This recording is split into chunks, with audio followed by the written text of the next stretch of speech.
Well, welcome back as we finish up our review of first semester materials. Can't really see the board right now. I thought I would try to branch out my endeavors in mathematics and leave my troubles behind. Let's get rid of this here.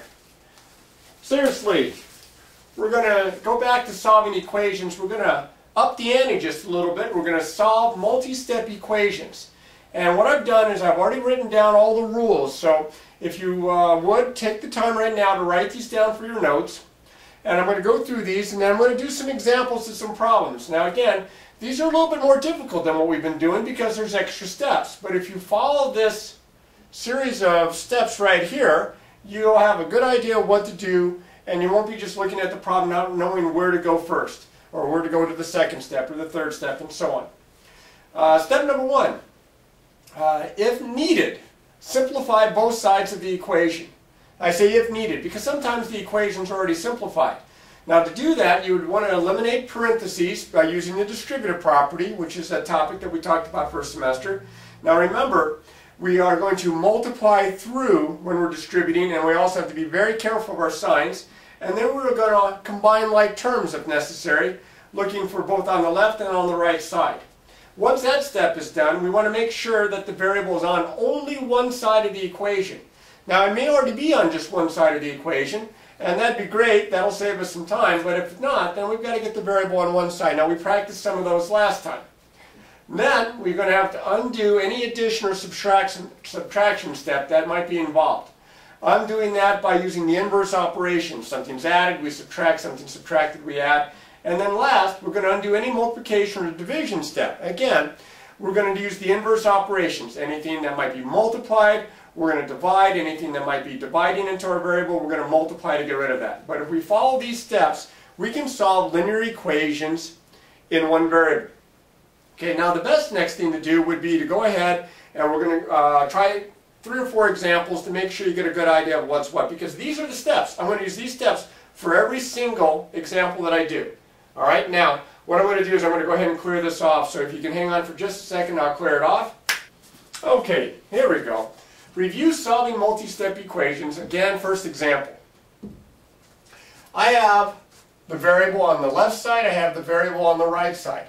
I don't have any parentheses to eliminate, but I do have on the right side some like terms. So this is step number one. Simplify both sides if necessary.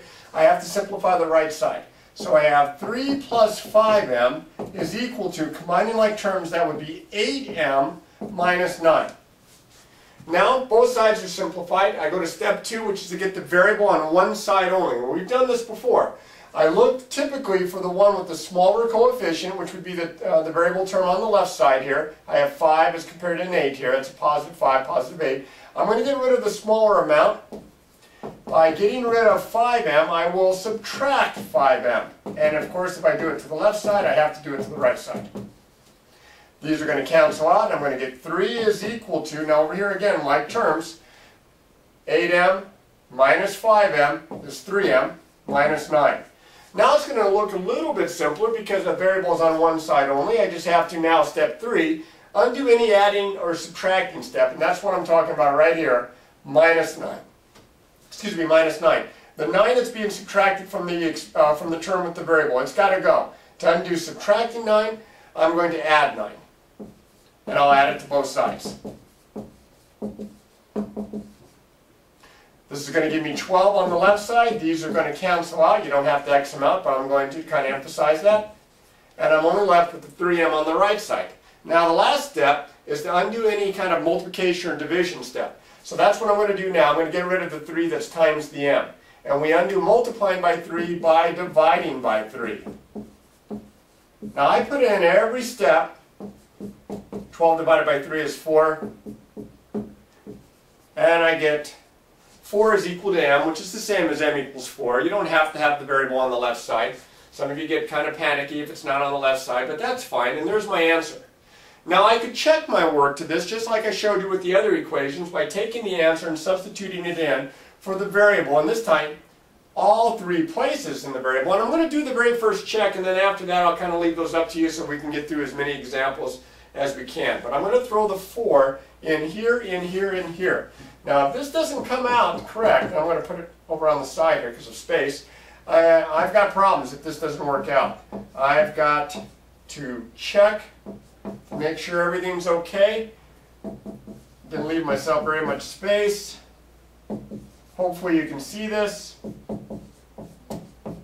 But I substituted the 4 in here, here, and here. You can see they're in the parentheses. And now I'm going to do my order of operations on the left and right side. This is 3 plus 20. Over here, this is going to be 24 minus 9 plus 8. This is 23 here. 24 minus 9 is 15 plus 8 is 23. So that does check out okay. That means that's a good answer. If I have a true statement, it means that that, by definition, is a solution to the equation, and this is a good answer. All right, we're going to try a couple more examples, at least a couple more here, what we have time for. So I'm going to go ahead and clear this off right now real quick.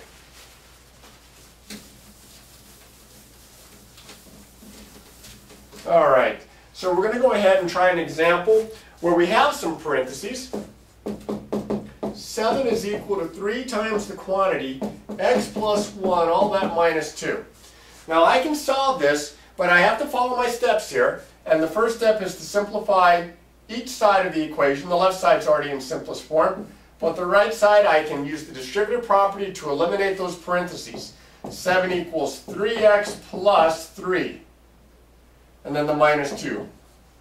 Now I'm going to combine like terms. There are no like terms on the left, but I have like terms over here on the right. So I get 7 equals 3x plus 1. Plus 3 minus 2 is plus 1. And now I'm about done. I really only have a little bit left to do. The variable's already on one side only, so I don't have to do step 2. Step 3, undo any addition or subtraction, so the plus 1's got to go. I'll subtract 1 from both sides.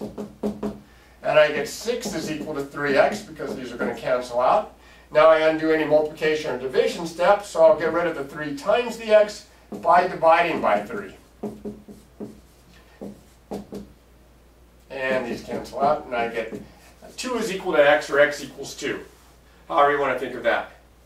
And there's my answer. I can check my work by plugging back in, but you can see the steps. That's why it's called these are called multi-step equations.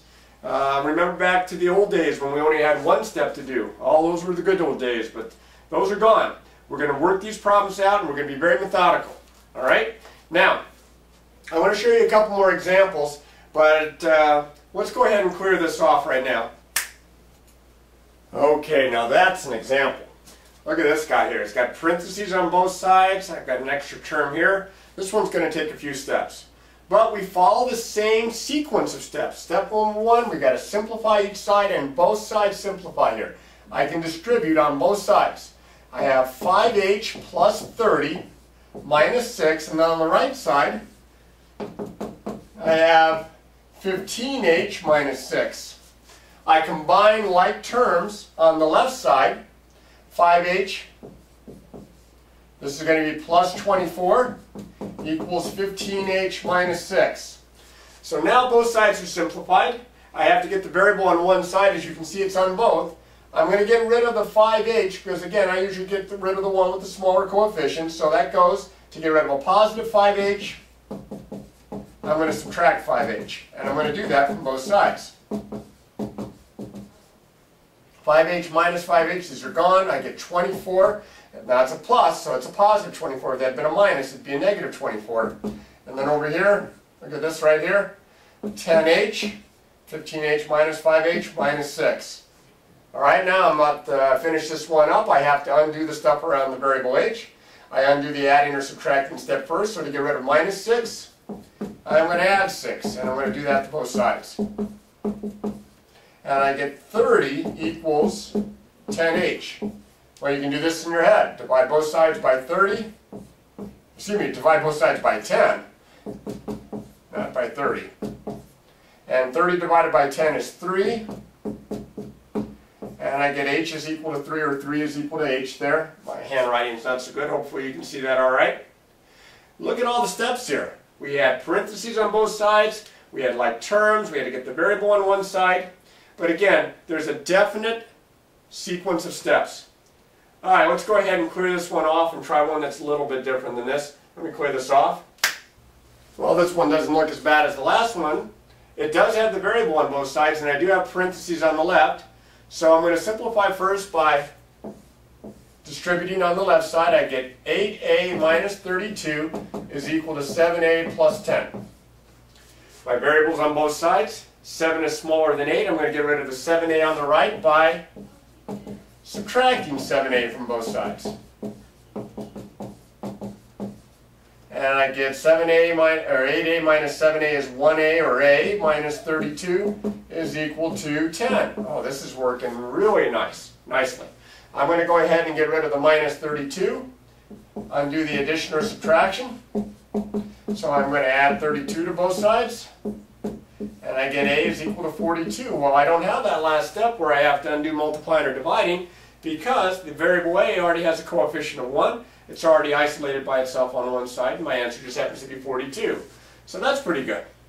All right, we're going to have to take a quick look at the two special cases when we're solving equations and the variables on both sides. So we'll do that next, but once more I'm going to clear this all out. So let me get rid of this. All right, here we go. Now you see I have two examples here, and the reason I have two examples is that because there are two special cases when you're solving equations, linear equations, in which the variables on both sides. And I'm going to show you an example of each. The first one here looks pretty normal, looks in fact simpler than the other examples we've been doing. I'm going to simplify the left side by distributing, and I get 5x minus 5 is equal to 5x. Now if I try to get the variable on one side only, let's say I subtract 5x to get rid of that. I have to subtract 5x from both sides, and I end up with negative 5 on the left side, 0 on the right side. Well, that's a contradiction. Negative 5 doesn't equal 0, so you think, well, maybe I did something wrong. Well, no, I didn't do any of the steps wrong. What happens is I have an equation that is a contradiction. It is never true no matter what value I substitute in for x. So there is no solution.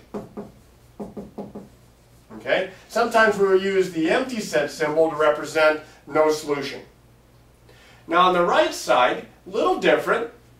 I have to distribute over here. I get 3n minus 2 is equal to 3n plus 3 minus 5. And then I combine like terms, and I get 3n minus 2 is equal to 3n minus 2. A plus 3 minus 5 is a minus 2. Now if I subtract 3n from both sides here, to get the variable on one side, the same kind of deal happens here. It drops out of both sides, but this time I'm left with a true statement. Here it was false, but this time that's true. What that means is every number that I plug in for n will be a solution. All real numbers. This is called an identity. Whereas this was called a contradiction, this is called an identity. And your answers are all real numbers. Now sometimes all real numbers is written like that, and sometimes your teacher will allow you to write something like this, where you use this weird looking capital R with an extra slash through it, which is the symbol for real numbers. The fancy way to do this, at least the old-fashioned fancy way to do this, is set builder notation, which would be your variables n, the set of all n, such that n is an element of the real numbers. Now, that one's okay. With interval notation, which you'll study later on, there's a faster way. But I'll take this. This would be an acceptable way to go ahead and state the answer here. So you see the two special cases. They'll happen once in a while. That's why I wanted to make sure you saw these. And you can see how they're worked out. How's that for a slice of fried gold? Anyway, with all the problems that I worked today, and with the problems that you have to still work, remember, you can get better at this, but you must practice, practice, practice.